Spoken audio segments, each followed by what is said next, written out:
आनंद यही कहता था, मुझे उड़ने नहीं आ रहा।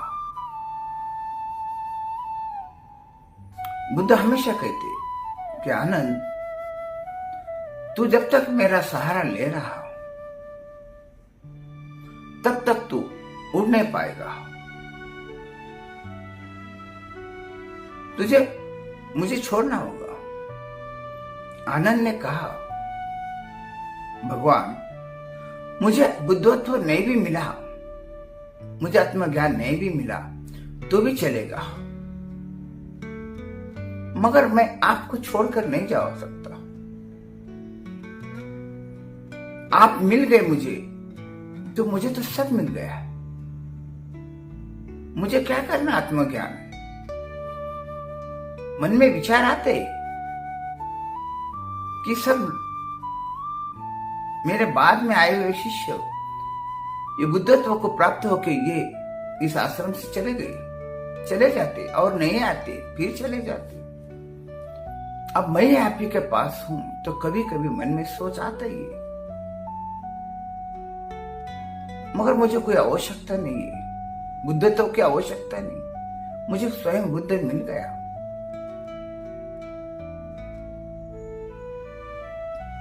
यही शिष्य की सोच।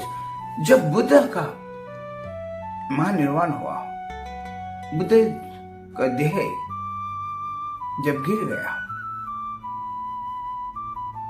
उसके बाद में आनंद को बुद्धत्व प्राप्त हुआ, ऐसी कहानी है। मगर आनंद बुद्ध के बिना व्याकुल थे। सारे सन्यासियों ने बुद्ध के मरने के बाद नाचे गाए, उत्सव मनाए, आनंद मनाए, मगर आनंद रोता था,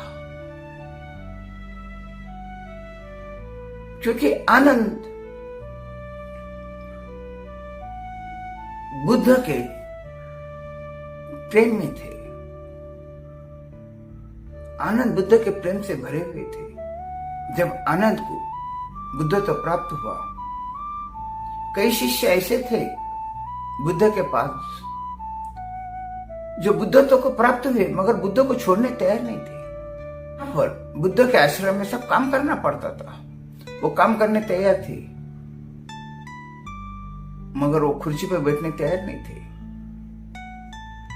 बोले, भगवान, आपके चरणों में बैठने में जो आनंद आता, जो प्रेम का भाव निर्माण होता, जो प्रेम का भाव हमें आ गया, इससे हमको दूर मत करो। आप तुम कहते हो कि गुरु को सोच विचार करके गुरु बनाओ। अब कैसा सोचे हम? गुरु गुरु है।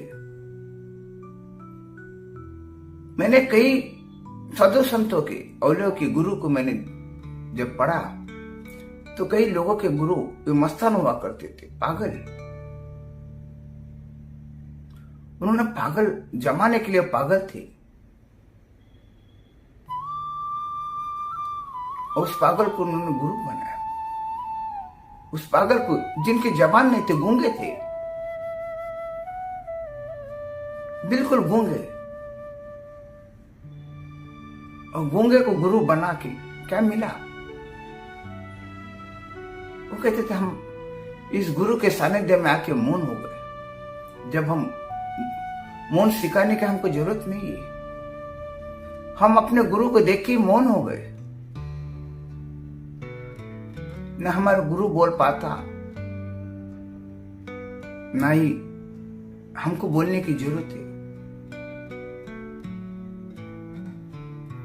तुम यही चाहते कि तुम्हारा गुरु जो है वो सारे शास्त्रों का ज्ञान रखने वाला चाहिए।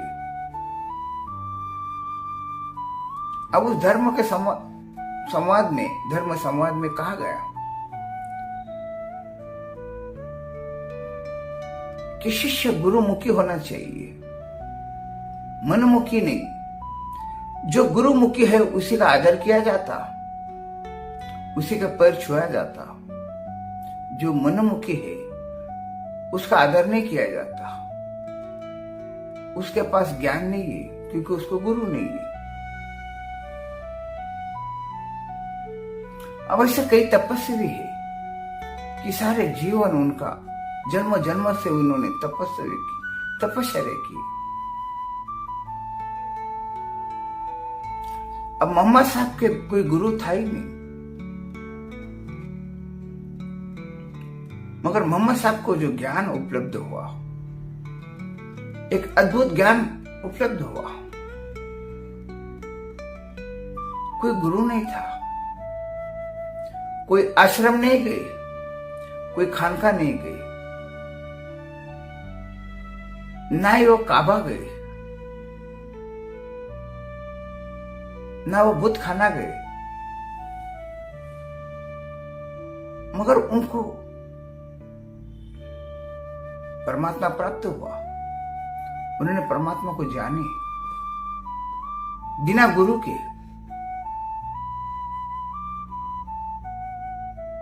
लोगों ने उनका स्वीकार किया। आप कहोगे मोहम्मद साहब तो के अनपढ़ थे, उनको शास्त्र का ज्ञान नहीं था, मगर उनको स्वयं का ज्ञान था। उनको जो ज्ञान था वो शास्त्रों का नहीं था, एक अद्भुत ज्ञान था उनको, जो शास्त्र का ज्ञान से चलते जीते, सारी जिंदगी शास्त्र में चलता। अब मेरा कोई गुरु है ही नहीं। मैंने अपनी कहानी सुनाया कई वीडियो में। मुझे लोग कहते थे कि तुम्हारे कोई गुरु है, और जिसके गुरु है उसको सम्मान मिलता। गुरु का भी सम्मान शिष्य को मिलता। अब मेरा कोई गुरु नहीं है, अब पता नहीं चलता। अब मैं जब संन्यास लिया था उस समय कई साधु संत मेरे पास आते थे। उनकी सोच थी कि इसका कोई गुरु नहीं है, मगर इसमें जो ज्ञान है ये जन्मों जन्मों का ज्ञान लेकर आया है। ये पहले से भरा हुआ है, पहले से ये चेतना से भरा हुआ है। अब इसको किसी की चेतना की जरूरत नहीं है। इसलिए मेरे पास भी उस समय कई लोग आए, कई लोग तो यही चाहते थे मेरा गुरु बने। ऐसे भी लोग शिष्य को गुरु के पास जाना चाहिए, और कुछ लोग तो मेरे पास आ जाते थे और शास्त्र की बात करते थे, और मैं अपनी बात करता था, मैं अपने तजुर्बा की बात करता था, मैं अपने भीतर का जो आनंद है उस आनंद की मैं बात करता था। मैं आध्यात्मिक में जब आया तो कुछ पाने के लिए नहीं आया, कुछ खोजने के लिए नहीं आया। मुझे पता भी नहीं गुरु किसे कहते और क्या खोजा जाता, क्या पाया जाता, मुझे बिल्कुल पता ही नहीं। खोजने के लिए या पाने के लिए मैंने कभी कोशिश भी नहीं किया। मैं भी जंगल में गया हूं, मुझे पता नहीं मैं क्यों जा रहा। मैं पहाड़ों पे गया, मुझे पता नहीं मैं पहाड़ों पे क्यों जा रहा। बस एक मन में एक लहर आती थी कि चलो इस समाज के अपी धपी से, इस समाज की जो घूंघट है, जो आवाज है, इससे जरा अपन दूर जाएंगे। एक सेकंड में समझ में नहीं आता था, मैं चला जाता था जंगल, भीमा शंकर के जंगल में हमेशा जाता था और फिर लौट आता, और लौट के आने बाद में पता भी नहीं चलता मैं गया क्यों और आया क्यों। मैंने कहा मुझे कुछ सम्मान नाम भी मिलाना नहीं है, सिर्फ मन में भीतर एक ही आती बात, मुझे कुछ लोग खोज रहे और मैं भी उनको खोज रहा हूं। बस एक मिलन की आस है, मैं मिलन चाहता हूं। मुझे कोई धन संपत्ति की आवश्यकता नहीं है, मुझे अपने आप को गुरु साबित करने की आवश्यकता नहीं है। अब सारे धर्मों के भीतर जो धर्म संवाद चल रही, इस धर्म संवाद में यही सोच है उनकी, धार्मिक कट्टरता होना चाहिए। धर्म में कट्टरता का मतलब क्या है कि बाकी के धर्मों से तुम इनकार करोगे। जब इंसान स्वयं हो जाता तो दूसरों की जरूरत पड़ती नहीं। गुरु का काम है तुमसे सब छीन के लेना। वो तुमसे छीन के लेगा तुम्हारा धर्म, तुम्हारी जात, वो तुमसे छीन के लेगा तुम्हारी पद प्रतिष्ठा। वो तुमको महावीर की तरह नंगा कर देगा। वो तुमको भुला देगा तुम नर हो क्या नारी हो। वो तुमको भुला देगा तुम हिंदू हो या मुसलमान। तुमको वो भुला देगा कि तुम गरीब हो या अमीर। तुमको खुद को भी भुला देगा कि तुम हो कौन। तुमको पहचानना भी मुश्किल जाएगा। गुरु सब छीन के ले लेता, तुमको गुरु खाली कर देता। जब तुम पूरी तरह से खाली हो जाते तभी तो तुम गुरु के पास उस ऊर्जा से भर जाते हो। तुम अगर पहले से भरे हुए हैं तो गुरु क्या भरेगा।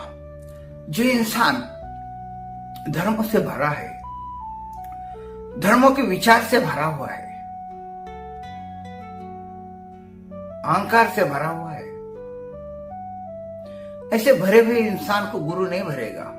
और गुरु भरने की कोशिश भी करेगा तो उसके भीतर मिक्स हो जाएगा। बाहर का भी ज्ञान और भीतर का भी ज्ञान मिक्स हो जाएगा। और वो आदमी जो गुरु है, वो जो शिष्य है, दोनों चालाक बन जाएंगे, समाज को ठगेंगे। खुद तो जाने नहीं मगर अपने शिष्यों को भी जानने देंगे नहीं। गुरु को देख रहा हूं जो अपने शिष्य के तेल अपने दिए में डाल के ले रहे, जबकि वो आया है खुद का दिया जलाने के लिए। तुम्हारे पास जो रोशनी है वो रोशनी से वो अपनी दिया जलाना चाहता, वो अपनी रोशनी बढ़ाना चाहता, मगर यहाँ गुरु ही शिष्य की रोशनी लेने में पड़ा हुआ है। इस तरह के गुरु है। फिर भी मैंने आपको वही कहा, अब गुरु की परीक्षा नहीं ले सकते, ना ही शिष्य की परीक्षा ले सकते। जिसको शिष्य पे संदेह है वही तो परीक्षा लिया जाता। परीक्षा किसकी ली जाती? जिस पे संदेह है। और गुरु कभी अपने शिष्य पे संदेह नहीं करते।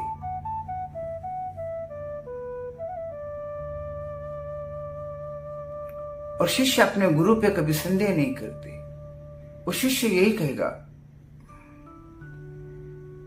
मेरा गुरु पागल है, मेरा गुरु मस्तान है। वो गुरु को नहलाएगा धुलाएगा, जबकि वो गुरु खामोश है। वो एक पागल की भांति है। कभी कभी अपने शिष्य को पीटता भी है, गाली भी देता है। वो बोलता तू ऐसे भाग। मोर शिष्य ने समझ गया, मैं भागूंगा नहीं, मैं आपके सानिध्य में जागूंगा। मैं भागूंगा नहीं, आप मुझे भगा रहे हो। मैं इतना कच्चा शिष्य हूं ही नहीं कि तुम्हारे गाली से मैं भाग जाऊं, तुम्हारे मारपीट से मैं भाग जाऊं। बड़ी मुश्किल से तुम मुझे मिले हो, बड़ी तपस्या से मुझे मिले हुए तुम। अब तुम मुझे भगाने की कोशिश करोगे, मैं भागूंगा नहीं, मैं जागूंगा। मैं आपके दर पे पड़ा रहूंगा।